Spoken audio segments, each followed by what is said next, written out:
Olá, alunos! Cheguei para mais uma aula. Só que essa aula, gente, é aquela aula, né, para você relembrar os assuntos, os conteúdos estudados da unidade 2, especialmente você, né, que não foi tão bem na avaliação geral da unidade 2. Agora é aquele momento, caro estudante, de você relembrar e recuperar a sua nota. É isso aí. Então, para esse momento, vou pedir para o meu diretor cortar para a telinha agora, para eu falar quais são os assuntos que vão ser cobrados nessa avaliação da aula 35.1. Então, é a nossa revisão de recuperação. Para essa aula, vocês precisam ter o domínio, tá? Vamos recapitular aqui da aula 16, vou até marcar aqui para vocês. Então, vocês vão ter que ter o domínio da aula 16, onde, foi estudado os lipídios, componentes orgânicos da célula, parte 2. Para essa avaliação, vocês vão ter que ter o domínio da aula 17, onde também foi abordado os componentes orgânicos, parte 3, nesse caso aqui, com a ênfase em proteínas. Então, vocês vão ter que ter o domínio para vocês entenderem, a função estrutural das proteínas. Vocês vão ter que ter domínio também da aula 23, onde é abordado o que nessa aula? Os citoplasmas das células procariontes e eucariontes. Então, a gente vai ter que entender o que é o citoplasma, quais são as organelas, estruturas que fazem parte dessas células, das células, e também a aula 24, onde a gente tem a continuação das estruturas citoplasmáticas, funções dessas estruturas, para que elas servem, por que elas são tão importantes para uma célula, para o mecanismo celular. De início aqui, pessoal, a aula 16.1, como eu falei para vocês, teve o quê? Teve como ênfase, a abordagem dos lipídios e também das vitaminas. Com isso, o que vocês precisam saber, especificamente ter domínio para a avaliação? Vocês têm que entender a estrutura, a função e a importância biológica dos lipídios. De início, pessoal, vocês têm que saber que os lipídios, eles são os representantes dos lipídios, são óleos e gorduras. E uma característica desse grupo aí, que são substâncias que são o quê? Insolúveis na água. Isso quer dizer o quê? Que os lipídios, eles são o quê? Apolares. Então, eles acabam tendo, essa insolubilidade em água. E uma outra característica com relação, a funções vitais desse grupo aqui, tá? Que o lipídio, ele está relacionado ao armazenamento de energia. Então, ele seria uma fonte secundária de energia. E quando a gente faz, gente, a comparação, calórica de energia, quando a gente compara lipídios com carboidratos, os lipídios, eles têm o quê? Uma maior, uma maior energia que o carboidrato. Então, eu posso dizer que para 1 grama de lipídios, eu vou ter o quê? 9 quilocalorias, enquanto para 1 grama de carboidrato, eu tenho o quê? 4 quilocalorias. Então, os lipídios, eles são 2 vezes mais calóricos do que o carboidrato. Só para vocês terem como noção, essa função, armazenamento de energia, não é à toa, que se você for analisar a batata cozida e a batata frita, por ter sido frita em óleo, ela vai ter o quê? 1 quilocaloria muito maior do que uma batata cozida. Só como fonte de comparação aqui. Um outro ponto que é muito importante com relação aos lipídios é essa parte aqui estrutural. Como assim, professora? A estrutura da membrana plasmática. Isso mesmo. Então, o lipídio ele também tem essa função estrutural. Ele faz parte da composição da membrana plasmática. Então, a gente tem uma bicamada lipídica que faz o controle do que entra e do que sai dentro de uma célula. Outra função que é muito importante com relação aos lipídios, que eles também estão relacionados à proteção e ao isolamento. Proteção dos órgãos vitais. A gente também tem um outro ponto aí, né, com relação à função do lipídio, que eles também são sinalizadores de hormônios. Então a gente tem a testosterona como exemplo, o estrogênio como exemplo aí de sinalizadores dos lipídios. Eles estão relacionados, né, à fabricação dos hormônios. E assim, pessoal, com relação à composição, a gente tem o glicerol, os ácidos graxos, né, que fazem parte, né, dessa estrutura e classificação de lipídios simples, lipídios complexos, que já são aqui, né, nesse caso aqui, os fosfolipídios, que é o caso da estrutura, dessa parte estrutural, né, da nossa membrana plasmática. Então, isso aí são alguns dos pontos que vocês têm que ter domínio para que vocês possam fazer uma boa avaliação. Já com relação aqui às vitaminas, pessoal, são elementos reguladores do nosso corpo. E a gente tem dois tipos diferentes de vitaminas. As hidrossolúveis, se dissolvem com a água, e as lipossolúveis, que tem a ver com óleos, né? Dissolução em óleos. E assim, pessoal, a carência, né, da vitamina A causa a xeroftalmia. Deixa eu marcando aqui para vocês, que fica mais fácil para vocês fazerem essa compreensão. A carência da vitamina B12 causa a anemia perniciosa, né? Um dos fatores. A carência da vitamina C causa o escorbuto. Já a carência da vitamina D, né, está associado ao que? Ao raquitismo, né? A criança muitas vezes não se desenvolve porque está com carência nesse tipo de vitamina. E com relação à vitamina K, a gente tem o quê?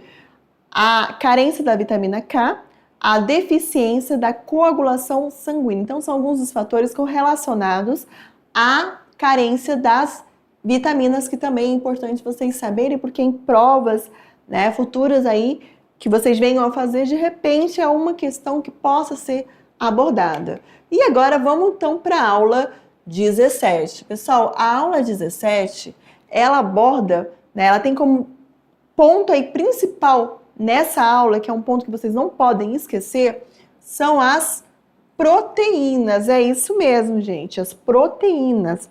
E as proteínas, pessoal, são polímeros formados por aminoácidos unidos por ligações peptídicas. E assim, pessoal, a gente tem cerca, né? Existem cerca de 20 tipos de aminoácidos. É isso mesmo, sendo que a gente tem o quê? 9 que são o quê?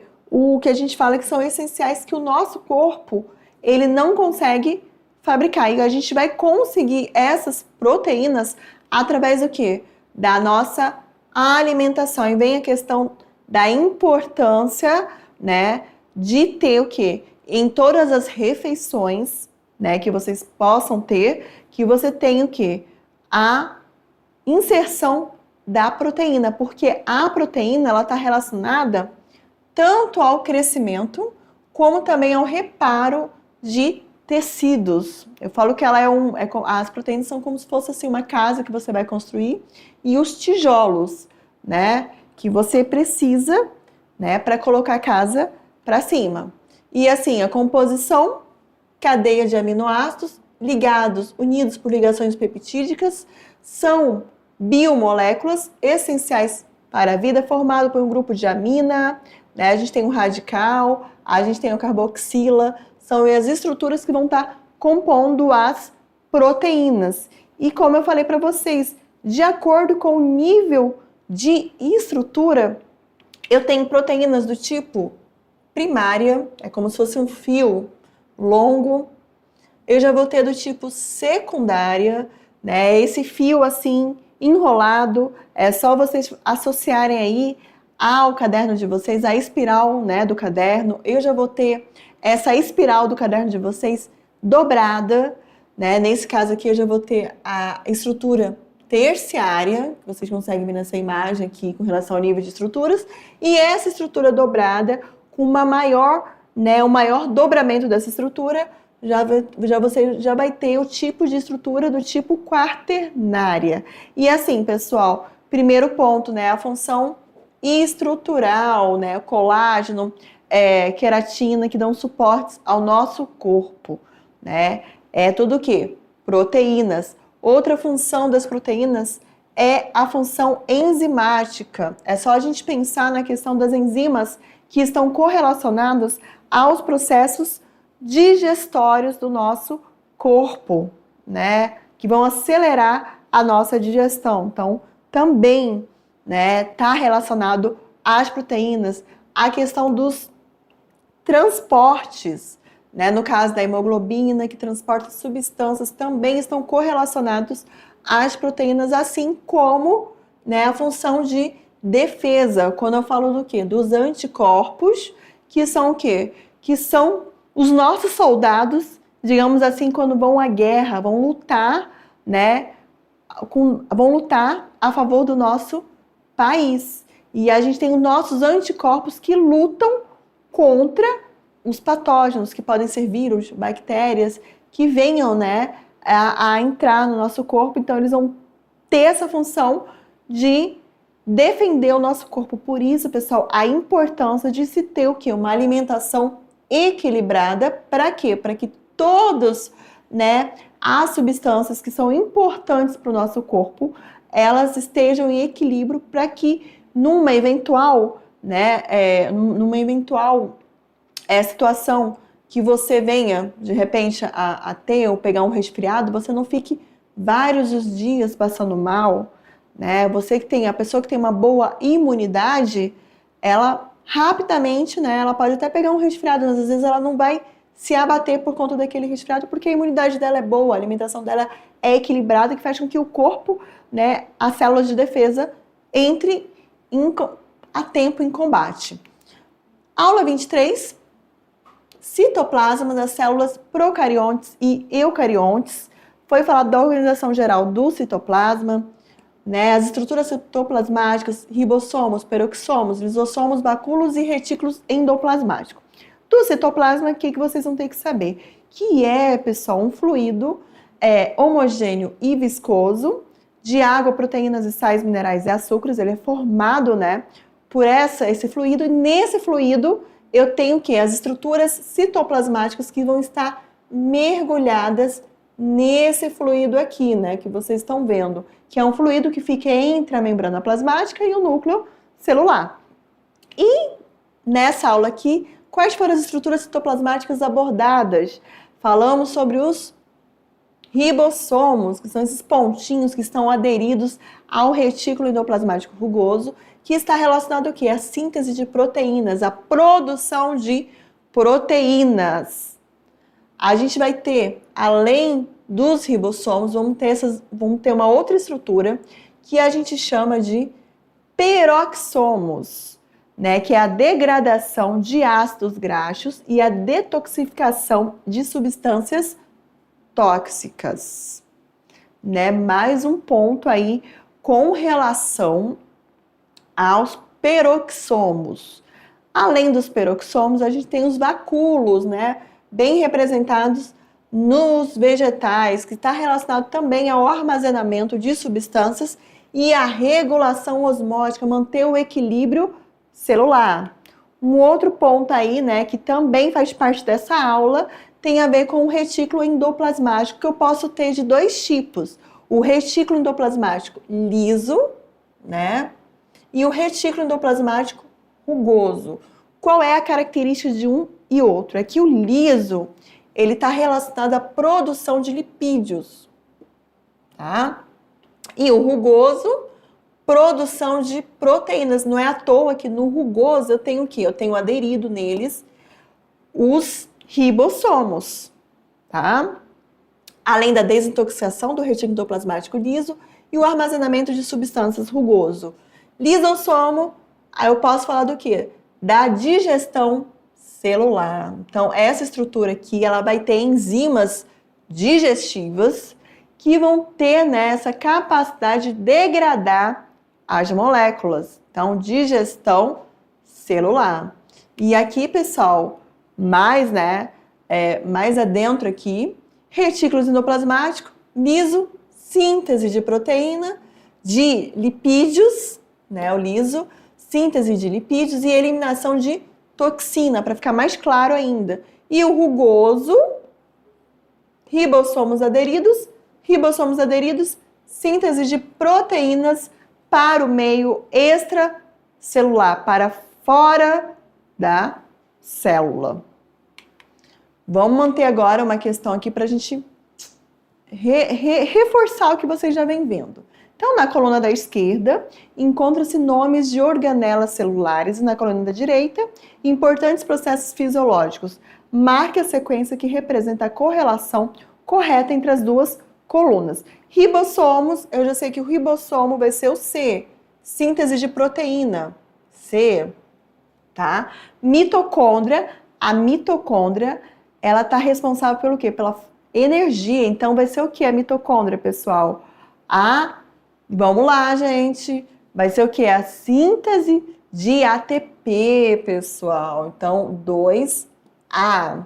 B, vamos lá, gente, vamos analisar aqui o peroxomos, né, o 3 aqui, peroxomos.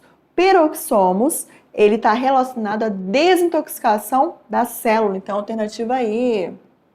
Já o complexo de Golgi ou complexo golgense, ele está relacionado ao empacotamento e formação de grãos e secreção, alternativa B.